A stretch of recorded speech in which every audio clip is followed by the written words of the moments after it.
Hmm? Ah! You're listening to the Run for Your Lives podcast.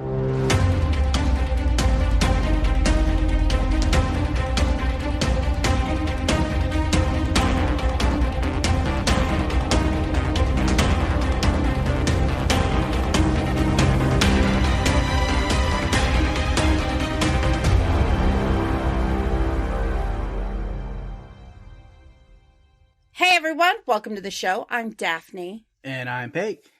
And this is the Run for Your Lives podcast. This episode is the American horror film Eli, directed by Ciaran Foy and released on Netflix on October 18th, 2019.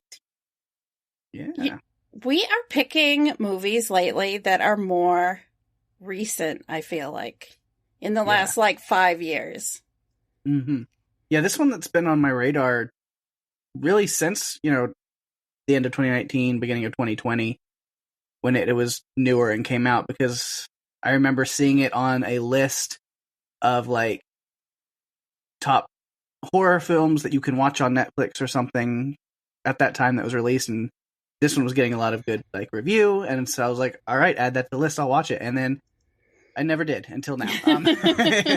As what happens with a lot of movies is I'll make a note of it and then I get lost in all the other things that I do. But it's been in the back of my head, and so I definitely wanted to cover it. And what's perfect reason to cover something, or to watch something, is if we're going to cover it on the podcast. So I wanted to see it, so that'll do. And also, did I also choose this movie just because I've been on a major Yellowstone binge, or I had been and caught up on all 4.5 seasons and the spinoffs recently, and so now just seeing Kelly Riley in the cast list maybe go, yes, I want it now. Let's do it.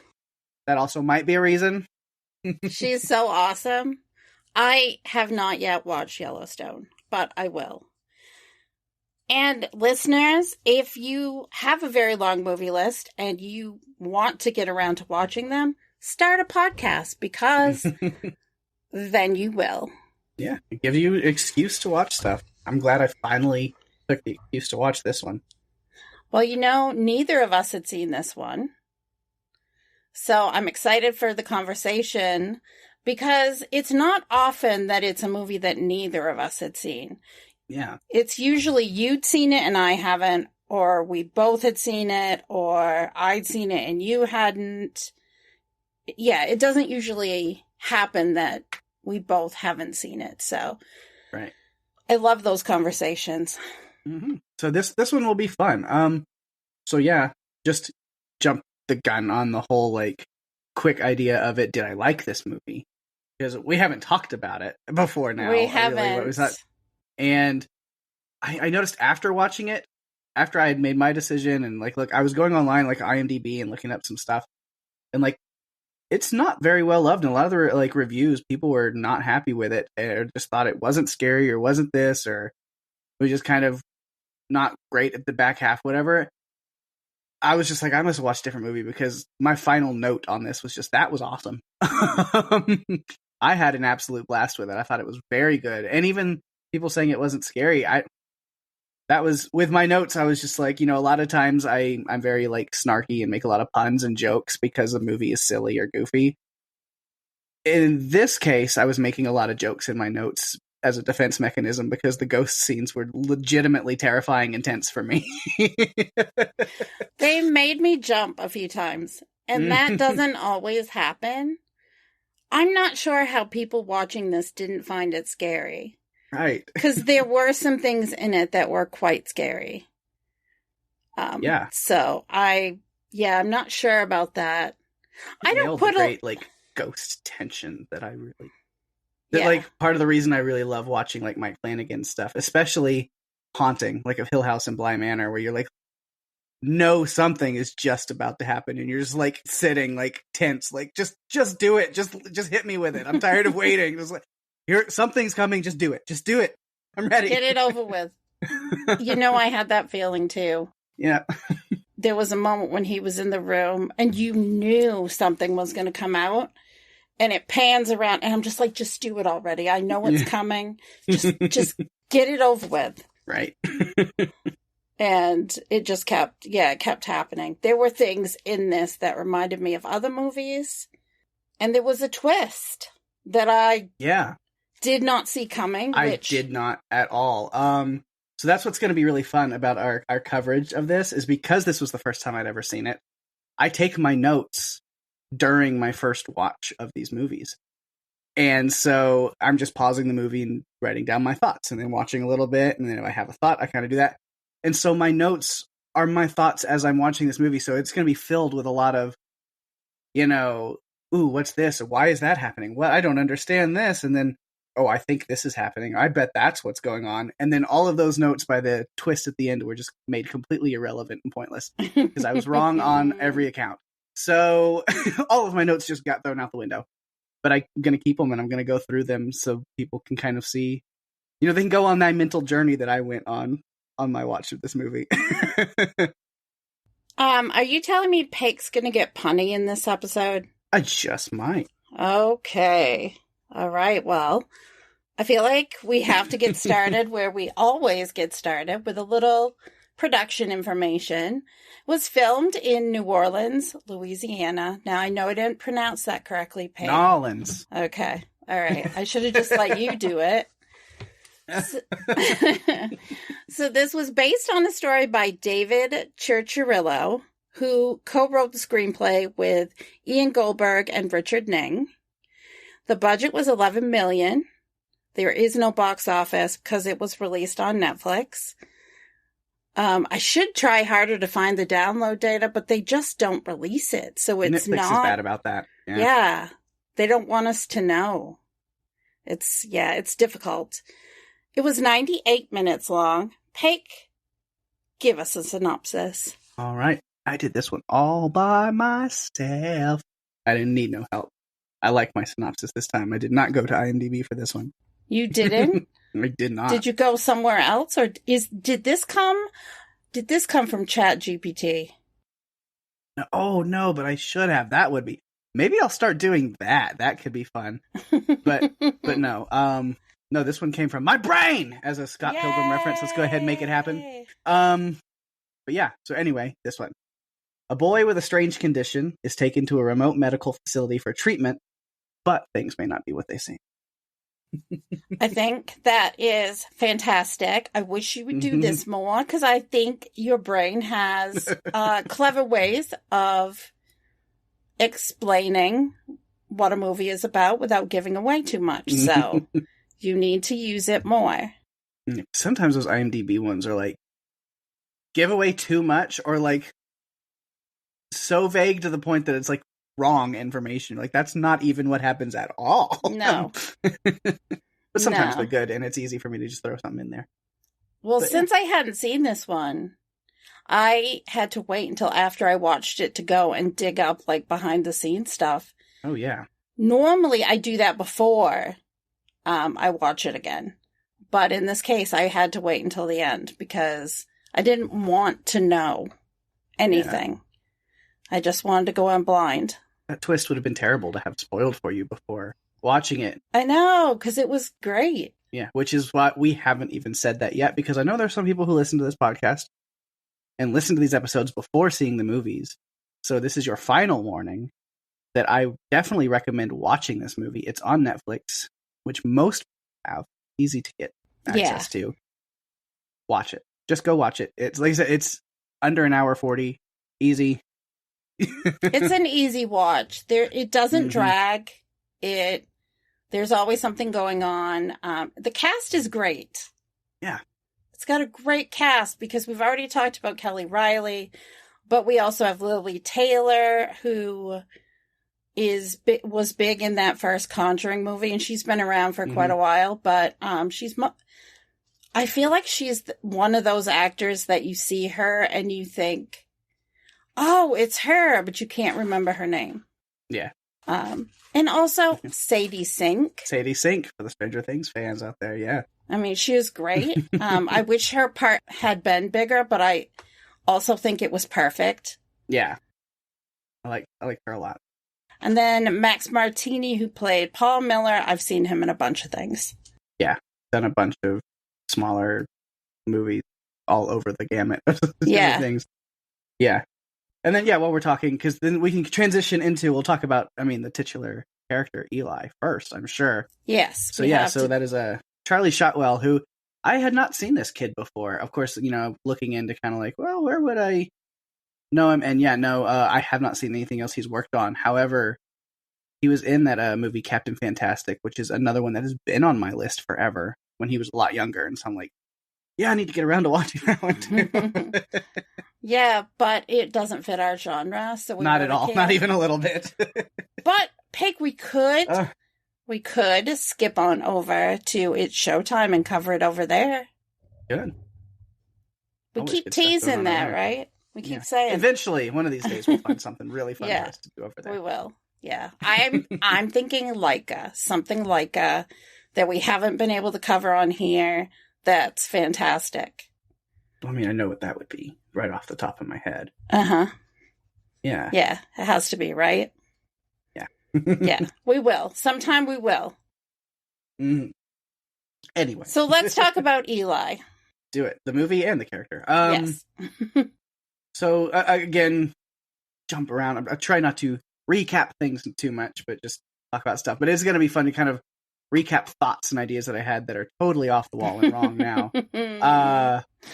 So I don't know, should we just spoil the big twist now off the top, or no? You know what, we'll wait. Let's let it happen organically. I will admit though, Pake, I have notes in here where it just basically says, I thought I knew what was going on, but what the fuck is going on?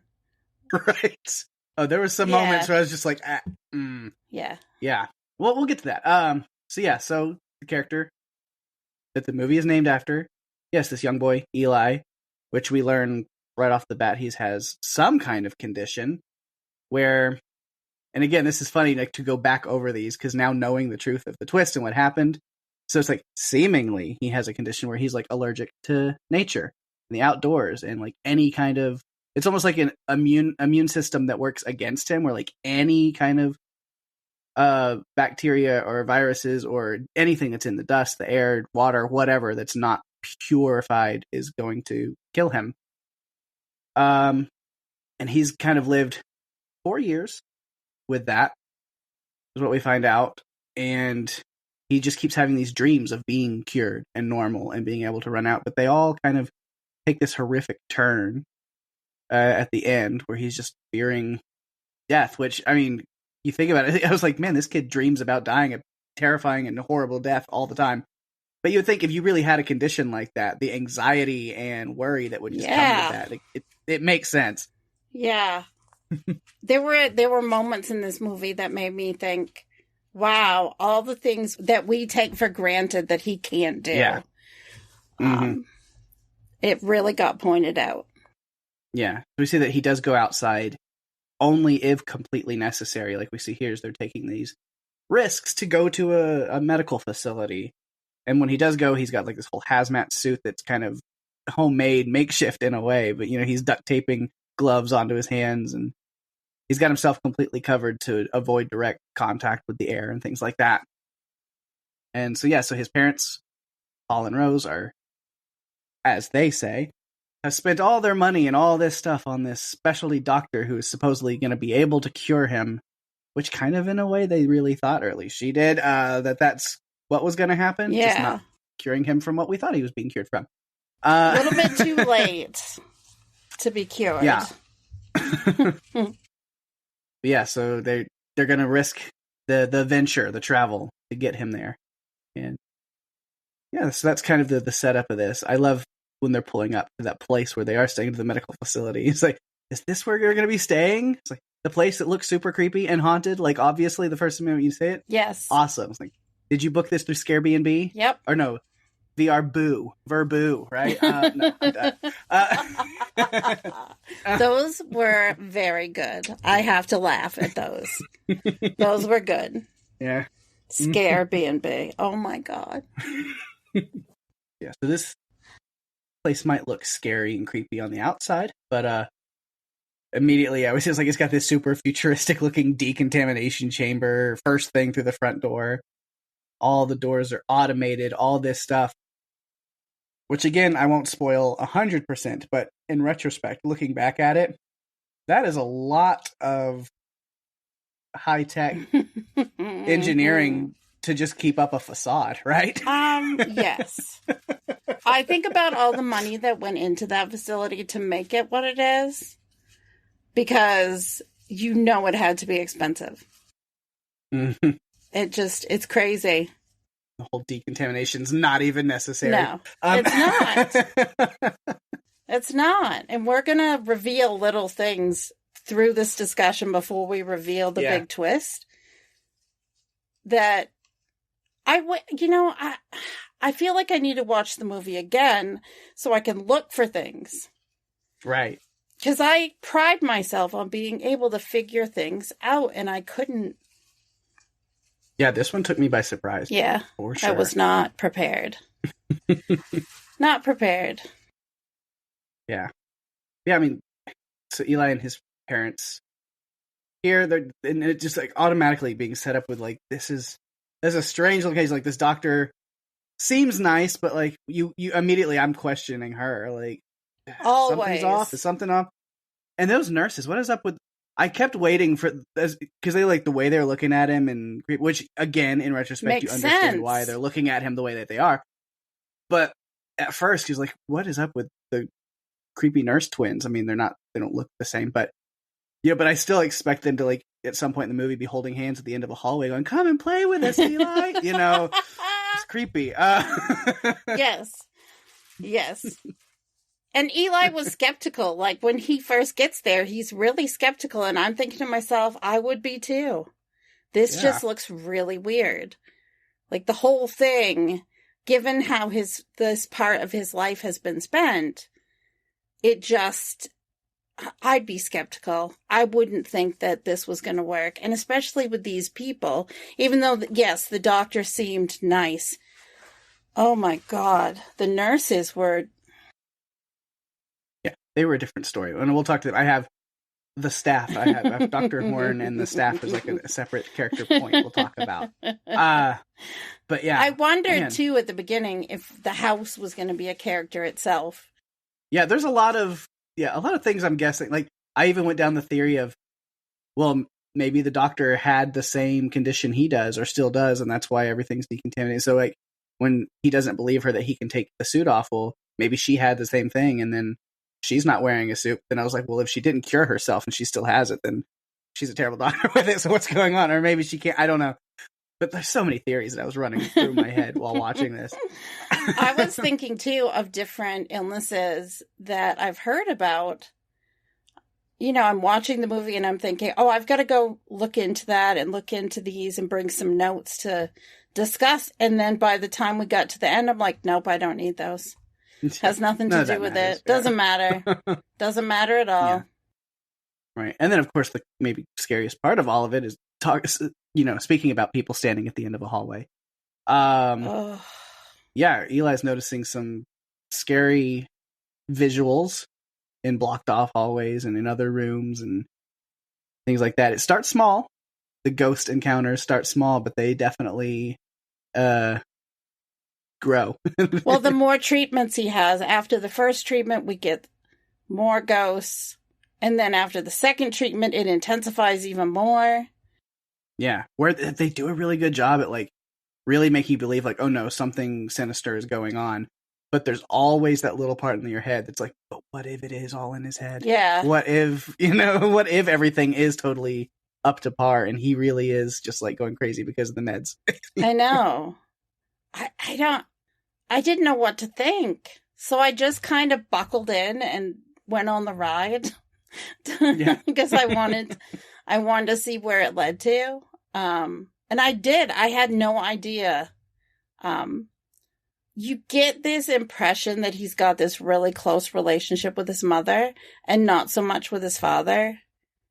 Like, I loved the little thing where she is getting him to breathe by talking to him about blowing out candles.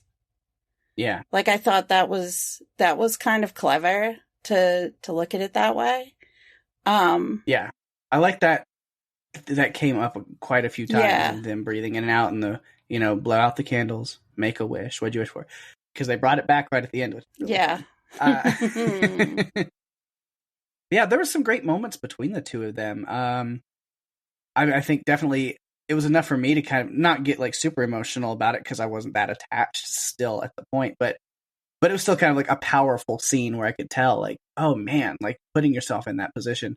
But when he does finally get to take that suit off, because you're like, well, this is the first time Rose has gotten to physically touch her son in 4 years. That almost, I had to pause it for a second because, again, that's where I started thinking about the little things that we all take for granted, like hugging, getting to, hug, the fact that he gets to take a shower.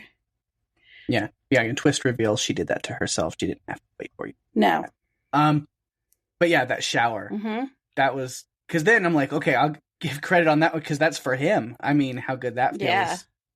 It definitely beats years of just wet wipes that we see like at the beginning of the movie. Like that's just like how he cleans himself. So, I mean, you even see literally it brings him to tears. He like starts breaking down crying in the shower because he's like, oh my God, haven't experienced this in so long. I love those rain shower heads too, like that. To me, whenever I stay in a hotel that has one of those, I'm just like, yes, score. Because the water is so even and it's great. Yeah. So he's settling in, and then things get. He has that first not great. That first treatment. I mean, when he was going for that and he's leaving. Well, even before that treatment, the breath on the wall, on the window. Oh, on the window, yeah. No, thank you. Yeah. That's where I was like, oh God, this is gonna get scary. Well, there was like a scratch. It made me think, honestly, of Jurassic Park. It's like, yeah. Yeah, but think when he went to have that treatment and his parents can't go with him, I'm just like, I don't know. I'm going with this creepy doctor and I don't know. I still didn't trust the doctor.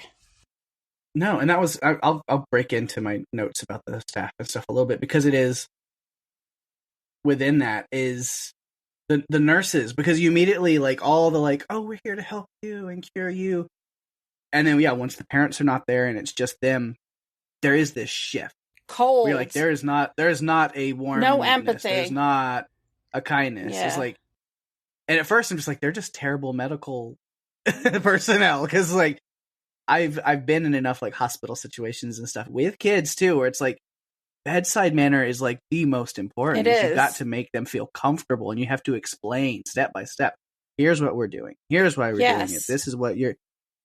And so I'm just like, man, with these nurses, like you want not even a kid, but any patient to feel comfortable and safe. So you don't just wheel in a tray of needles and sharp objects right in front of him and then take his clothes off with no warning and then make some vague veiled threat about asking too many questions. Like, no. Hang on, this is getting weird. She slices him open and I'm just thinking, this is terrible. Imagine a hospital like this where everyone is so cold to you. I mean, I know, because I'm like talking to the screen. It's like, are you not going to talk him through what you're doing? Like, it's pretty standard and good to do. Yeah. Like I said, anyone, not just a kid's going to want, bare minimal explanation why you're strapping him down on a table and sticking a needle in his butt, please. They did talk a little bit about his marrow and having to regenerate. Yeah, she does eventually kind of explain the goal of things. I was like, okay, there. Not really what was going on. No. Not really what was going on at all. Yeah, I did like his response to that question I mentioned earlier, though, where she's like, what happened to the boy who asked too many questions? And he just goes, he got answers? Yeah, I like that too. This kid, he's a little precocious, but mostly I feel like he's just wants to be okay. I did also love when he gave the finger to those ragtag people that were outside the motel. Mm-hmm. I'm like, oh, yeah, that made me happy because they were just awful. I mean, who would ridicule a child? I mean, really? Right. who clearly has a like condition. Yeah. There's like something wrong. Throwing firecrackers at him and like that's where I didn't want to spend too much at the beginning like comparing Kelly Riley to her character of Beth Dutton from Yellowstone, but that's where I was like, okay, seeing Kelly Riley in this, I was like, it might take some getting used to. I'm mentally adjusting to seeing Beth Dutton being kind and caring. I was like, even in the beginning, it was like, she's talked to this child for 30 seconds and she hasn't cursed him out or said something incredibly inappropriate yet. I don't, I'm going to have to get used to that. And then, yeah, with that scene, I was just like, okay, these dickbags are throwing firecrackers at her child and they don't get murdered at the end of that scene. I'm confused. Who is this? What is... It's not Beth Dutton, okay? It's not. I've not seen Yellowstone, but I've seen enough clips pop up on my Facebook of her playing Beth Dutton in some of the things she does that I know she doesn't take prisoners, okay? She takes care of business. So, yeah. Yeah. It's funny when an actor gets recognized for this one particular role. When you see them in other things, you can't always disconnect your brain right away. You have to... Yeah, it took me a little while. Yeah, it takes time. Yeah. Yeah.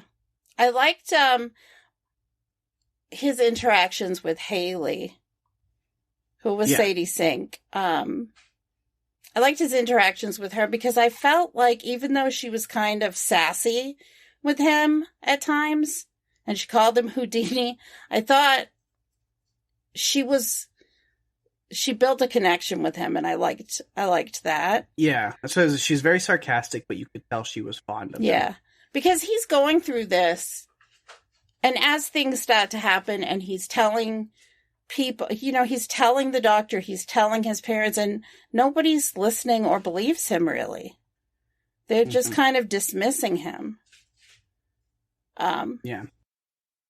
And yeah, it's got to be rough to, like, not have anybody listening to you or believing you with those things. I mean, yeah, even within the operating room or whatever, they do what they're doing to, taking Marrow out.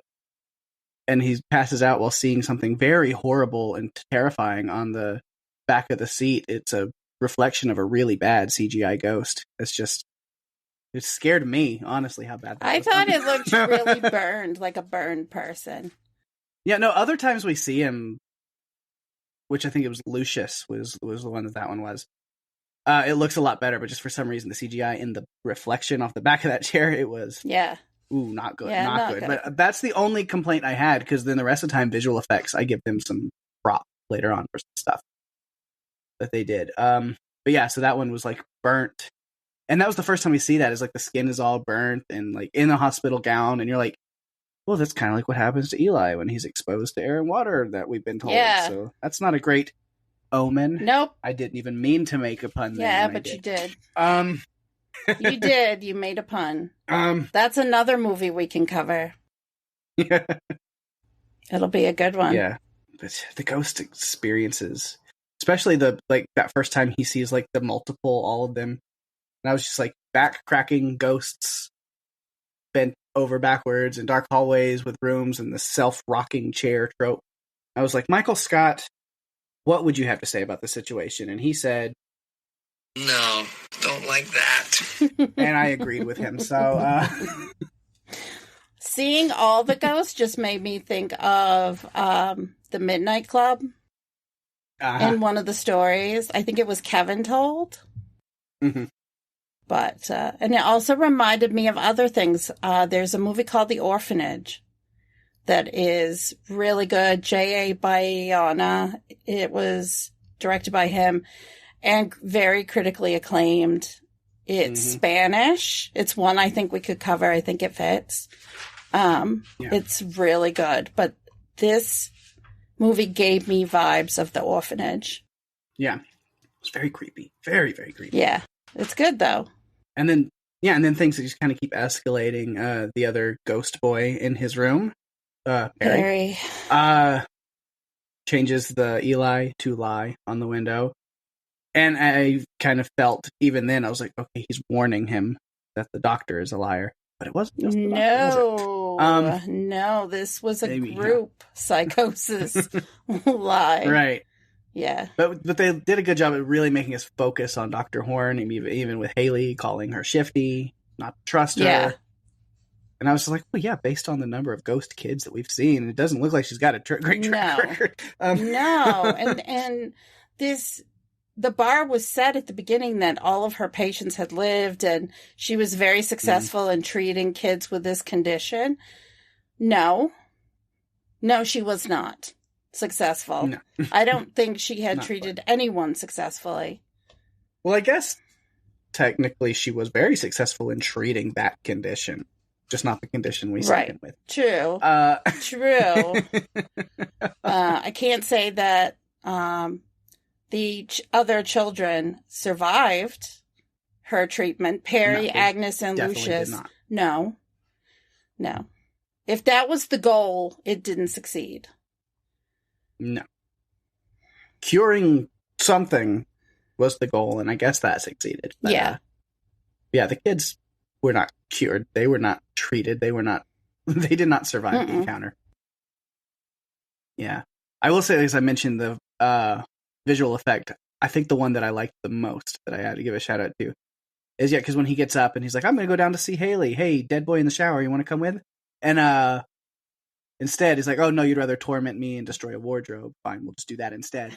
But there was the effect though, whenever because again, that what we mentioned earlier is oh, I know it's coming. Just where he wipes on the mirror to kind of, you can see behind him, and I'm like, here comes something.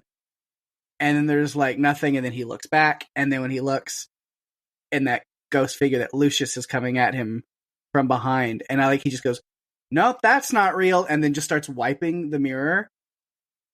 Bravo to the visual effects for his wiping the ghost away with the mirror.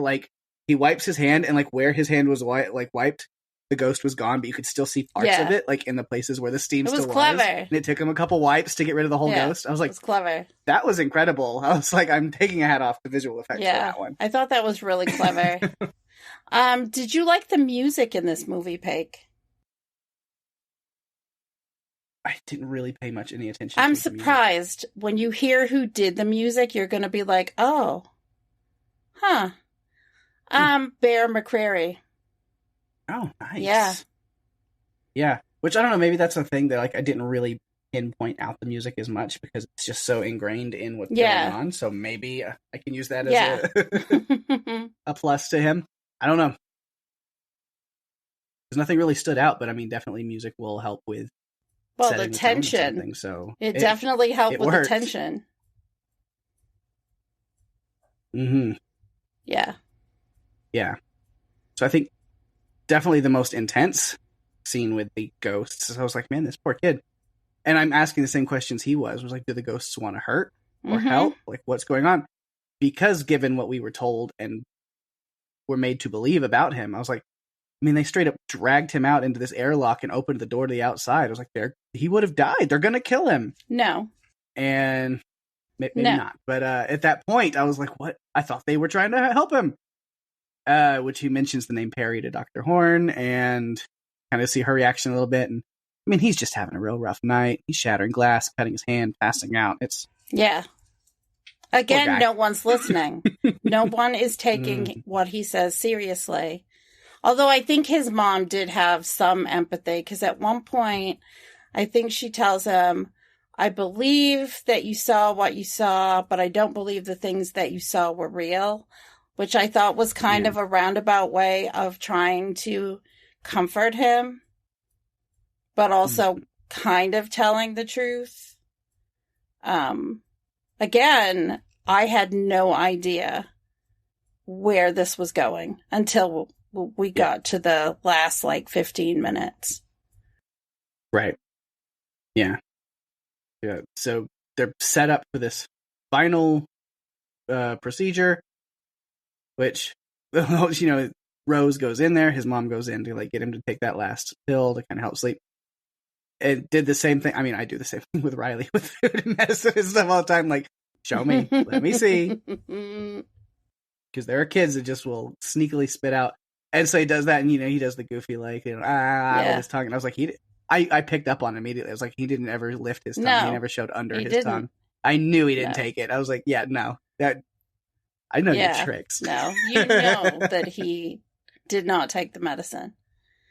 Right. There's been And then 317. there's been other movies like that where kids have like not taken the medicine they were supposed to take, so they can really see what's going on when everyone else is asleep. Mm-hmm. But I thought that was a clever way for them. The whole lie piece where it was LIE, but also flipped upside down becomes 317. I thought was really kind of neat. Yeah. Yeah, and that's where we get at 1:37 a.m. Eli goes down to try the code 317 to figure out the lie. That's Isn't fun. it? Like, oh my gosh. all of the different. Yeah. When he's looking through those files and you see the kids, like through each stage of the process, and you realize, oh God, this is just awful what these kids went through. And I remember that the doctor at one point had said he's going to get worse before he gets better. Of course, that makes a lot more sense after the twist. We figure out what they're actually doing. Because she's straight up just killing him slowly, and weakening him. That is literally what she's doing. So, yeah, of course he's going to get worse before her version of better, which is not alive. Well, I do think, though, that she's got this idea that if she gets to them soon enough, that she can neutralize something and maybe not have to kill them. Unfortunately, that never works. She doesn't get to them soon enough. No. This one took 4 years. Yeah.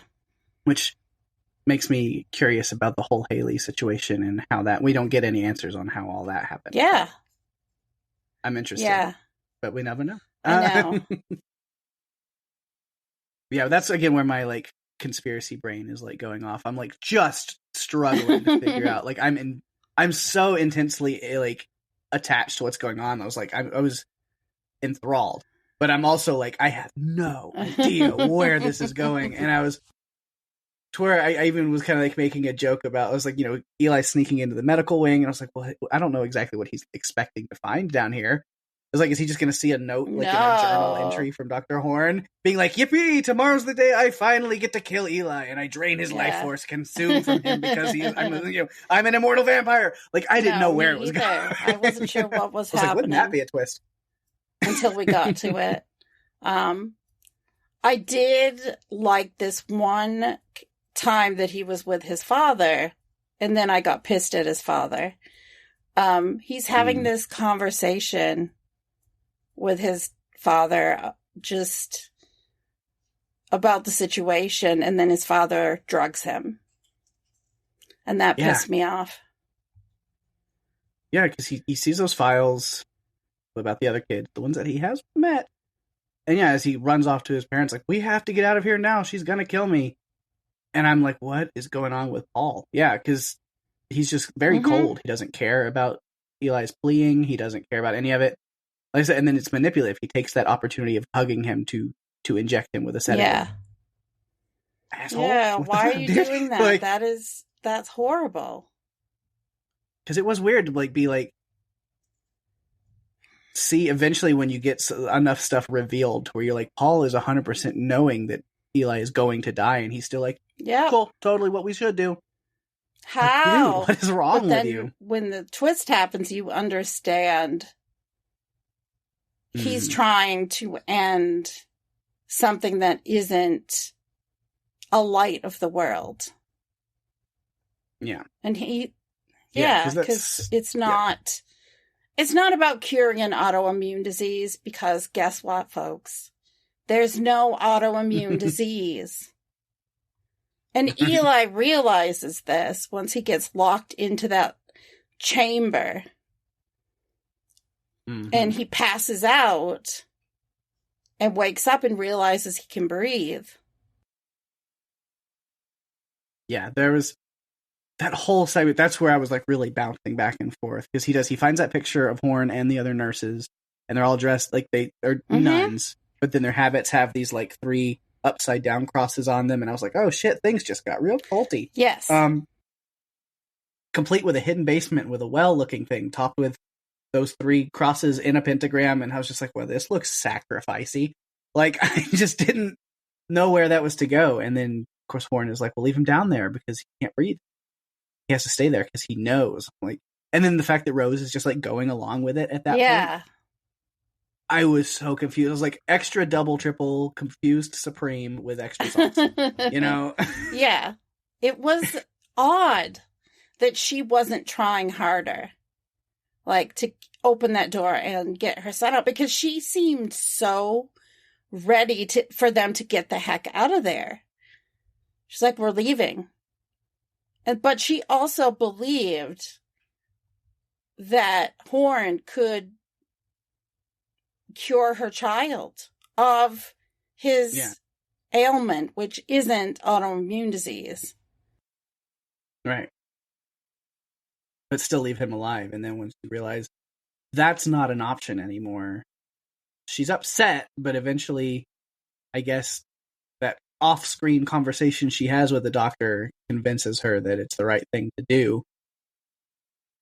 Which, man, yeah, that's like, yeah, we find out, she's been giving him medication, in air quotes, that nobody else can see me doing, just to kind of really keep him weakened and keep him down, and then tell him that it was the outside world and that she was actually giving him correct stuff. And then that's where it takes one hell of a turn, a devil of a twist. Yeah, it's going deep down. Yeah. We learn, so we might as well talk about the twist. We learn that Rose, and I almost called her Beth, I just want you to know that, that Rose prayed to the devil after God didn't help her have a child. And so Paul is not the child's father. Paul's not Eli's father. It was what's the opposite of immaculate? It was an infernal. Yeah, it was. Oh. Yeah, it was. It was an infernal conception. That's what that was. All I can think about, though, when this was all revealed, was the stand and the walking dude, basically. Yeah, like I was picturing him. Like, okay, so she went out to the desert and they had sex. Yeah. And, Well, it turns out that Eli is the son of the devil. He had half siblings. That's who Perry and Agnes and Lucius were. They were his half siblings. Well, it turns out he had a half sister too. Yeah. Haley is his older paternal half sister. Yeah, who knew everything the whole time, but then when he confronts her, like, "Why didn't you tell me?" And it's like, well, one, you wouldn't believe me, but then two, Dad says that you have to free yourself on your own. I can't help you, but I knew you were strong. And I'm just like, oh, I love it. It's so good. And she kept saying to him that he was stronger. And then at one point she says, "You're stronger than the others." And he does lash out because it's like, those movies where the girl or boy turns 18 and they suddenly have powers.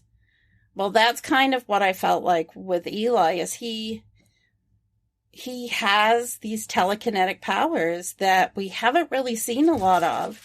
And even though they'd been injecting him with this miracle drug, which turns out to be holy water, which is why it's hurting him. Right. It did weaken him. But because he hasn't had the third treatment, he does get some strength back. Man, just the visuals and the symbolism and things. Even before I knew exactly what was going on, I just kind of knew, okay, this is like a religious thing. And then I was thinking, is he possessed? There's all these other options still before I got everything. But then there's that point where I was like, holy shit, I just realized that the table he's strapped on, it looks like a cross. And I was like, oh my God. Yeah. And yeah, and then my face.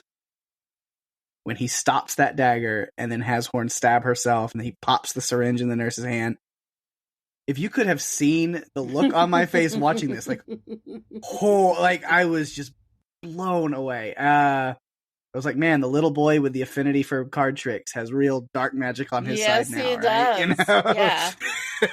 He got really good, though, when he went into the room earlier to get the files, and he used the paperclip to pick the lock, which is something he had read about in his book that he brought with him. Was like, okay, he's a little magician, but now he's got some powers to really be able to do some tricks. Yeah. And then it did make me, I would like to go back, like you said, and rewatch some of, I'll rewatch this movie with what you know, because then I'm like, so the when he's out and about and that burning sensation where like the air is burning him or whatever, I was like, well, then what's really happening is like, oh no, that's just literally the power within himself. Like when it's triggered by these intense like moments of anger or hate or fear, it's not an allergy, because like, and then you think back to the movie, it's like the only time you see him other than in his dreams, but like in the real life, like start to burn where you think it's the allergy. It's like, no, that's when he was scared or angry at the guys at the motel, or when he was being dragged out the front door, or when he learns the truth about the other patients. Like those are the times where he starts flaring up, and you're like, oh no, that's literally just this like infernal power within him, like being enraged by anger or fear. Or well, it's these emotions. It's these big emotional moments. Yeah. Yeah, that dagger was really cool. Mm-hmm. I thought it was just a crucifix, and then Rose actually finds that it is a dagger after she wakes up from being knocked out by her son, who is an excellent actor himself at playing Possum. Yeah, that was cool. That was a nice move. She actually finds that, and when she's trying to stop the doctor, she goes in with the dagger, and she wants to save her son, and she knows because she found the bodies, so she knows that none of the others have worked. So but I did also, like you said, I really enjoyed the effects of them. I mean, he basically takes Dr. Horn and Barbara and Maricela, her nurses, flips them upside down like they're in an inverted cross, and they're going around the room in a circle. Yeah. And I was just like... Oh, it was insane. It was so cool. And then, like, literally, like, they burst into flames, and I went, holy fuck. Well, I guess unholy fuck. Yeah. Yeah. And his stepdad even tries to get him, and he... This is funny you say stepdad now. Like, Satan's the father. Satan, you are the father. Yeah. Satan, in the case of little Eli Miller, you are the father. I feel like Maury Povich has lost a moment, because that could have been perfect, right? Uh-huh. And so then it does explain why Paul is so like, yeah, fuck it, I don't care. Because then it's like, it wasn't his kid to begin with. And so there's this whole, disconnect there. Yeah. Which, that makes you wonder about that joke early in the movie where he's like, piece of shit. And he's like, what, the car? And he goes, no, you. And he's like, oh, he just knows I'm joking. He's like, well, were you?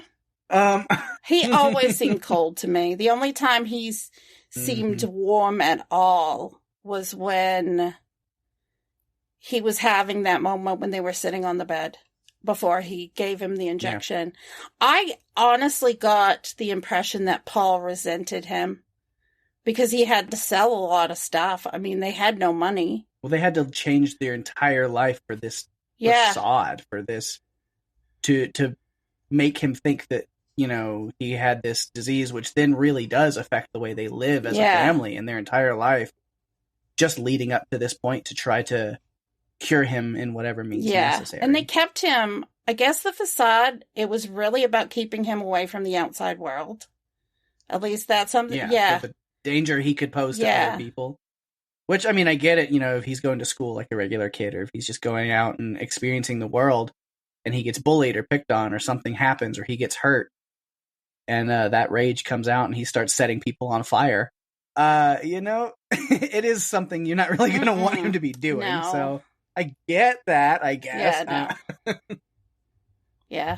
But yeah, and Paul's last move, of course, is then trying to stop him with the dagger himself, which, let's just say their face-off ends as exactly that. Yeah. A face-off. Yeah, not pretty. But yeah, that was just like, oh, what a precious little spawn of Satan doing his Firestarter cosplay. I know. On his way out of the house. It's great. They could have played that song at that part, and it might have added to it. It's like, no. It could have been great. Oh my gosh. Yep. Eli at the end is not this meek child. He's kind of like this, really strong 10-year-old. He's sitting in the car with his mother, and she's trying to start it because Haley has decided, well, I can take you to your father. And yeah, I love that. It's a nice little family road trip as Servant Mama Rose is taking Eli and his demonic sister to see Daddy Darkest. I assume they're just going to go to a crossroads somewhere, right? Isn't it usually how that worked? And Eli's rocking that new black and red hoodie that Rose did get for him to wear when they left. Yeah. It's a nice touch. Yep. That was awesome. Those eyes when he was like fully in like murder mode. That's pretty cool. As I'm watching that, I was like, those eyes, man, that's cool. And then I was like, man, that, what that reminds me? We should cover Brightburn as well sometime. I feel like we should as well. And also Little Evil for a little comedic take on the story goodness. as well. For a little comedy spin on the whole Spawn of Satan thing. You have been bringing that up. That has come up a bunch of times. A bunch of times. Mm-hmm. So, yeah. Yeah, like that scene, I was like, first I just absolutely loved it, but then I was like, right. Little Evil. These are great movies. We should do all of them, all the time. We do great movies all the time. That's pretty much all my notes that pertain to Eli. Next on my list is Rose, and I don't have a ton. I have her and Paul combined. So. The one thing I have to say is at the end of the movie, when she's trying to start the car and she's just kind of freaking out, he tells her to breathe, blow out the candles. I just died. Like, oh. Yeah. I mean, you're being told to drive to Satan by the literal children of Satan in the car going, okay, you're driving us. It's a little tense, I'm sure. But we learned that it's her fault. Like, she's the one. Right. And I get the feeling, that Paul was just kind of like, you got us into this mess. Because you're the one that prayed to the devil to get a child. Yeah, so I'm trying to think, because a lot of notes about her I've already talked about. Me too. The Beth connections and stuff. But, yeah, because then a lot of the other times with Paul, I was just like, man, he's like, I get wanting the best for your son, and sometimes they seem to have a good relationship, but then most of the time he's just kind of a dick. Which a lot of that was explained. And then that was like a big twist before a twist. Where you see that Paul was the liar that was really being... I mean, but all of them were. Rose was lying just the same, but he kind of maybe was the most guilty of lying because he also lied to Rose, who then told Eli, because he was the only one that knew out of that family that all of Horton's patients had died. That this was purely experimental and the outcome doesn't matter really as long as the ailment is taken care of. And so that was okay for him. Eli not being alive was better than what he was going to become. Yeah, it's what happens when you go to an experimental exorcism. Mm-hmm. But yeah, so then the big lie, of course, because he tells Rose it's a guaranteed thing that their son will be fine at the end of it, going into it with every likelihood that he wasn't going to survive. No one had. At least the three that we were introduced to had not. Yeah, so that's really all the notes I have on them. The only other thing, they had the very first meal that they had at this place looked disgusting. It just looked like... So that was one of the warm moments between them that I kind of liked, was where Eli just goes, "This looks like shit," and he was like, "Yeah, and it tastes like it too." And then like they laugh about it, and I was like, "Oh, family bonding moment." Didn't last long. And then it returns to Paul being a jerk. You know, I do want to watch this again, just so that I can go back and look for signs. Yeah, yeah. So see, the staff, Dr. Horn and her nurses, are where I would go next. Which you mentioned, Lily Taylor. I was trying to see where I recognized her from the most, and I mean, she's done a lot of stuff. But yeah, recently it was another. Thinking about Yellowstone, another great Western series that came with a sci-fi twist. That's a recent show called Outer Range. Oh, yeah. I started that. She's in that. I started that. Is that Josh Brolin? Josh Brolin and Will Patton and her. Yeah. It's so good. That first season was so good, and I hope that it comes back. Yeah. Yeah, I've watched the first few episodes. I need to get back to it. Too much good TV. Mm-hmm. With all the streaming services that there are, it's just, it's too hard to watch everything. It is. You have to binge through a show and then move on to the next one. But I hate doing that because then I end up forgetting half of what happens. Yeah. One of the little signs, though, talking about going back and thinking about signs, is, of course, Eli himself asking Dr. Horn, and you've cured all of them, right? You did cure all of them, right? And he's like, and she just doesn't answer his question.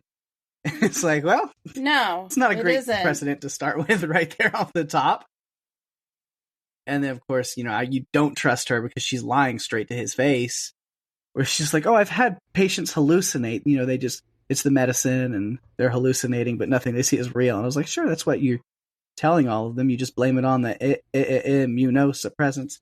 Not the alcohol. Yeah. But yeah, and then the nurses, we talked about the scene where they're just roughly doing everything, and they're just like not treating him like a patient. They are treating him like the thing that they're trying to cure, and you understand that after a while.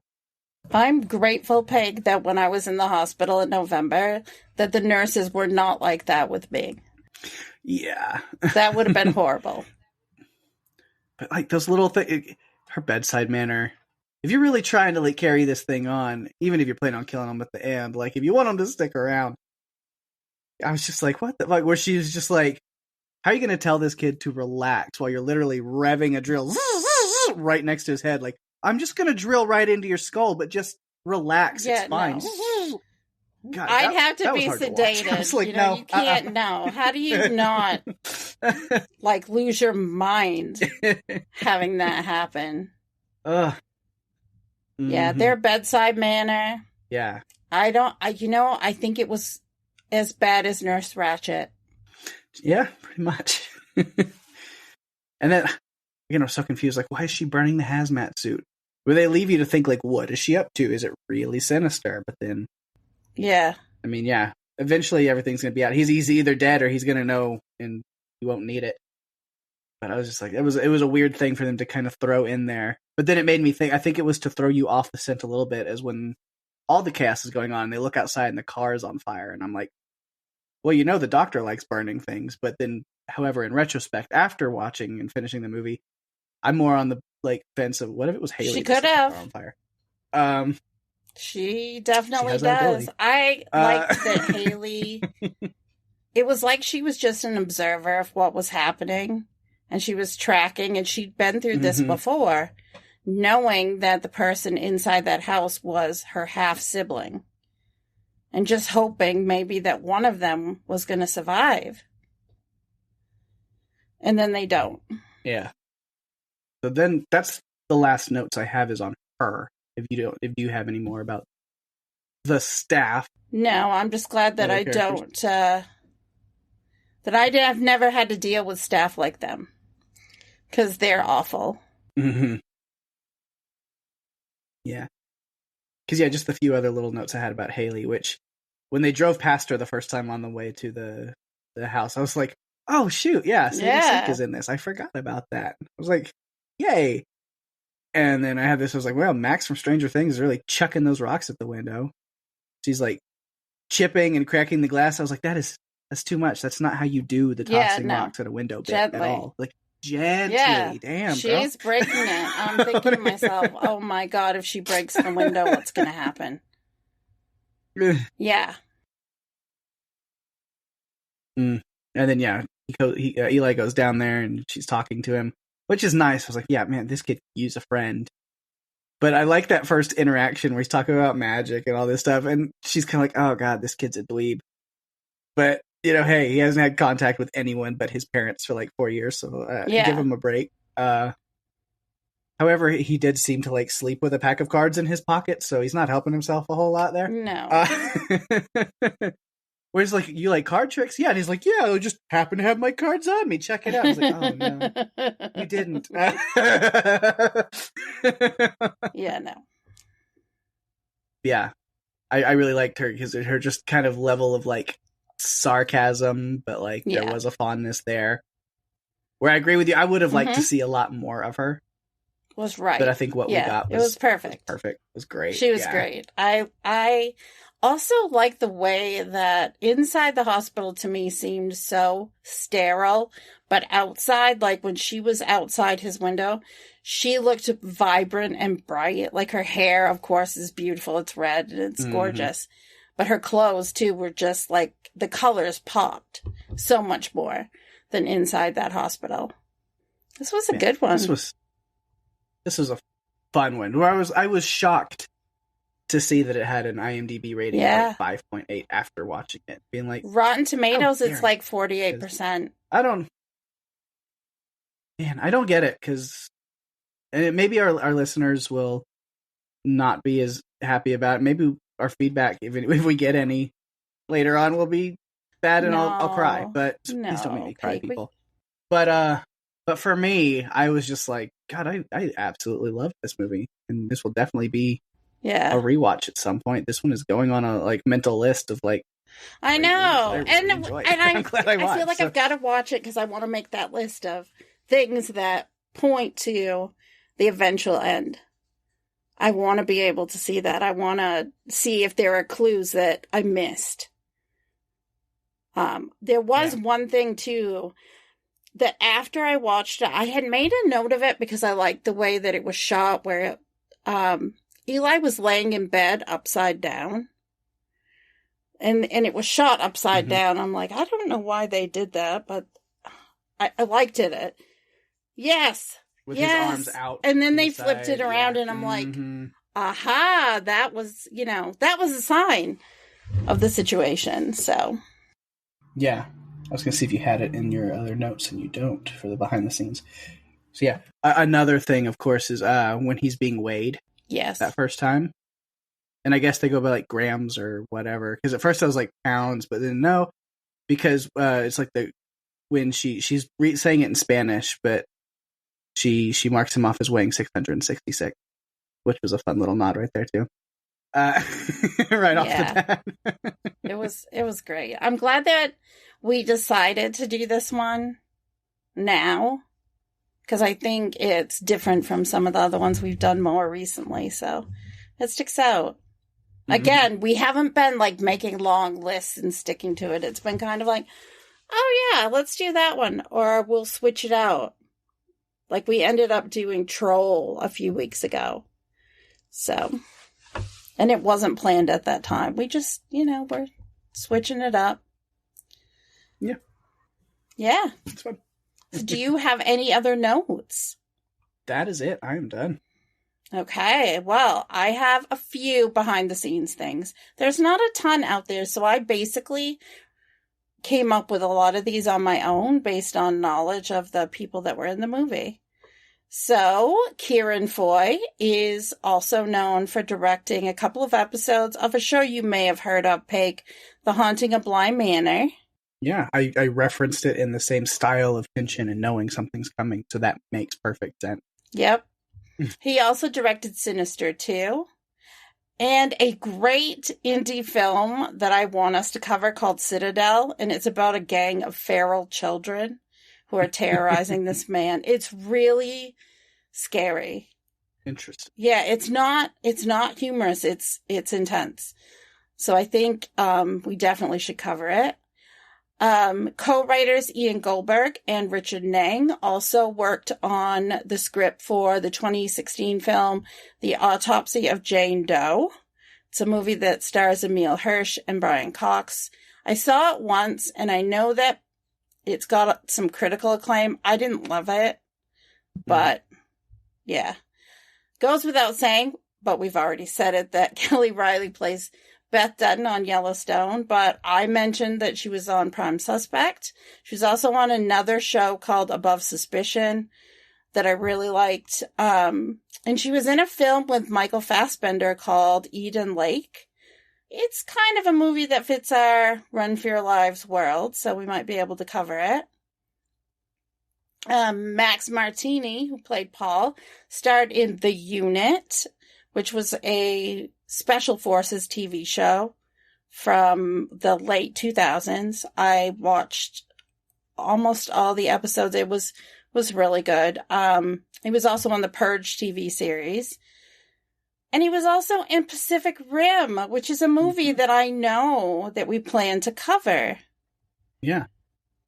Been waiting for the moment for it. Yeah. Yeah. Well, this was not the first time that Charlie Shotwell and Sadie Sink had worked together. They were also in the 2017 film, The Glass Castle. Dr. Horn's former patients are named after characters in other horror films. Perry Hobbs after Detective Hobbs in Fallen, which Fallen is a great Run for Your Lives movie too. It's real creepy. Agnes Thorne after Damien Thorne in The Omen, which we referenced already a little bit. And Lucius Woodhouse after Rosemary Woodhouse in Rosemary's Baby. Yeah. Which is also where the name of Kelly Reilly's character Rose came from. Yeah. And then finally, the Paramount Players originally had the distribution rights, but Netflix bought the rights after Paramount Players could not figure out how to market the film. This isn't the first time Netflix has done that when it comes to them. So, yeah, that's pretty much all I have. This was a fun one. It was. Pretty cool to look at something that neither of us have seen, and both of us did not know what to expect, and it turned out really good, I think. Yeah, me too. Oh my goodness. It's time for that feedback phone. Let's see what people had to say. Be gentle. Be nice. I'm going to answer. All right. And went and checked the feedback phone, and we have one voicemail. Just one voicemail. It's from somebody just came in under the name of, it just says Rose's Baby Daddy. I'm not sure, but we'll check it out. Let's see if I can get it to play here.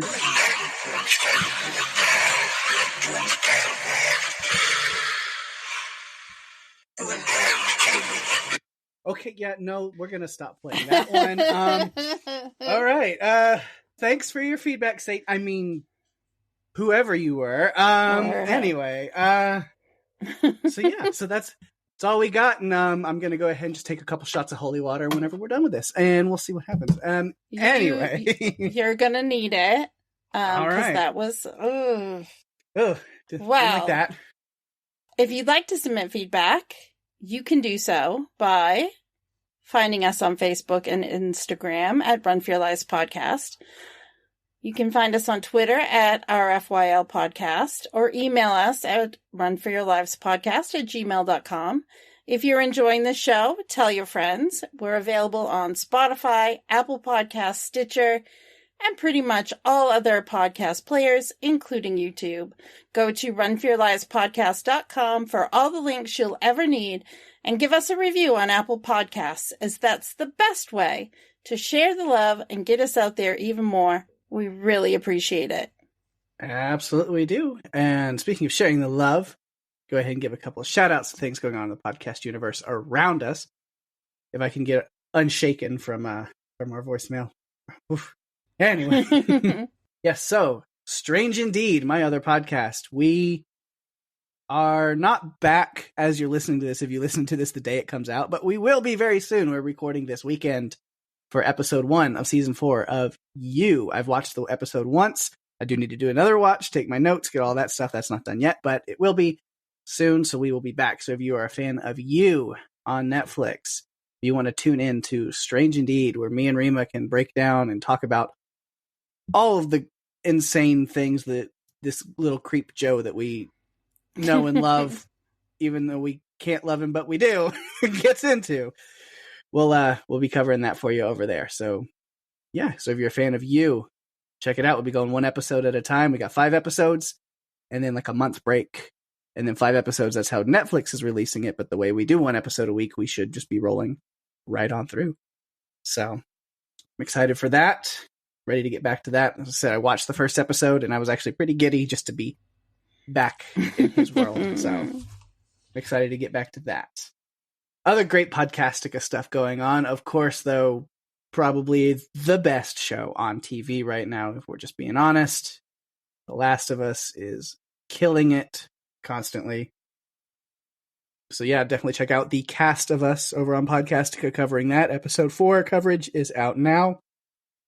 And episode 5 actually airs tonight, if you're listening to this release day. A little early because of the big game. I know other corporations and stuff aren't actually allowed to say the words, and I don't think it matters for us. I think we can say Super Bowl as much as we want, but it's also fun to not say it. So I don't know. But yeah, it's gonna be on TV, and I'm not gonna watch it. Like, yeah, I don't. The big game. I'm not really down. I don't really have plans to watch it. I might if like somebody says, "Hey, come watch it," and then okay, maybe. But other than that, I don't have any official plans to do so. But yeah, I don't care about football that much, but I do care about The Last of Us, so I'll be watching that. And you should. And they're doing the after show that they've been doing. Podcastica's been doing an after show on YouTube right after the episode airs, and they're going to do it tonight right after the episode airs on HBO Max. Nice. Yeah, so if you're listening to this earlier in the day, then yeah, watch The Last of Us and then go to the Podcastica YouTube channel right after. And they'll be breaking it down. Always have some fun people over there. Yeah. Other good Podcastica stuff, of course. If you're a fan of Poker Face with Natasha Lyonne, I still haven't started it. I need to because I love Natasha Lyonne and Ryan Johnson. But yes, if you're a fan of that, then Murder Magnets podcast, Poker Face podcast, Penny, Jason, and Jade covering that as those episodes are coming out. And then also Greg and Penny are covering Extraordinary, the Disney Hulu show. So definitely check that out as well if you're a fan of that over on the Extraordinary cast. Also, just go make sure to check out the Revisited podcast with Ben and Kristen as they're breaking down Lost episodes, revisiting Lost. Always good stuff going on over there. What is From? If you have not watched the Epics series From, I think it's on Amazon Prime now. The first season is available on Prime. So if you have Prime, go check that out. It's honestly a very it's underrated. Yeah, it's very underrated show that most people don't know about, but I highly recommend going and check it out. And then if you do, you watch it, listen to the podcasts over there with Alex and Lizzie from the What Is From podcast. And then during this off season, between seasons, they've actually been getting a lot of the cast over on their podcast and doing interviews. So they have Bob Mann this week, who plays Frank. And I'm not going to spoil anything about that, but if you've watched it, yeah. Then you know. Some interesting stuff, interesting scenes to talk about with him for sure. So yeah, so check that out if you're a fan of that show. And if you're not a fan of that show, then maybe think about becoming one and go and checking it out, because it is a great show for sure. And then lastly, for Podcastica, it's Showtime, folks, the movie podcast that covers anything and everything. We've referenced it a few times just randomly about different stuff here. We did today on this episode. And their newest episode that is out is Ben and Kristen from the Revisited podcast, talking about Everything Everywhere All at Once, the Oscar-nominated film. God, I love that movie so much, and their coverage of it was just fantastic. So go make sure to listen to that episode as well. And of course, lastly, give our shout out to TV Podcast Industries with their network over there, doing great stuff. Still same as last week, but new episodes, of course, covering Last of Us and The Bad Batch. So go check those out as well over there. That's what's going on in the podcast universe around us. But what about our own little pocket of the universe that we're in right here on Run for Your Lives? Well, when a mysterious fog envelops the town, bringing with it deadly creatures from another dimension, a group of people are trapped in a grocery store trying to survive the monsters outside and the increasing tension and paranoia among the trapped survivors. We're talking about the 2007 film, The Mist. Ooh, going back to some Stephen King. Yes, Frank Darabont directed this one. We have a guest on the episode joining us, and it's a fun conversation. Yeah, so that will be next week, next Friday, right here on Run for Your Lives. So tune back in, and between now and then, go watch it. It is on Netflix right now. You can go give it a watch. Give us your feedback. Give us your thoughts. We'd love to hear from you on that movie. Definitely. Definitely want to know what you guys are thinking about that one. I feel like it's one that's been requested of us to do. We finally done it. Now you come in with your side of the bargain. Let us know what you think. Yep. To everyone, I'm going to put that message out. We'd love to hear your feedback, except for maybe one person that left feedback today. Maybe don't call in anymore. No. I don't want to offend you or anything, just because your thoughts are too good, and we just don't want to be showed up. We're jealous, so just don't call in anymore. Yeah. Okay. But everybody else, please give us your thoughts on the Mist. Yeah, Pake, if he calls in again, we may have to change our number. Yeah. And with that, we have reached the end of another fun episode. Thanks, everyone, for listening. I'm Daphne. And I'm Pake. And if you have to run, you better run for your lives. Oh, God. I'm sorry.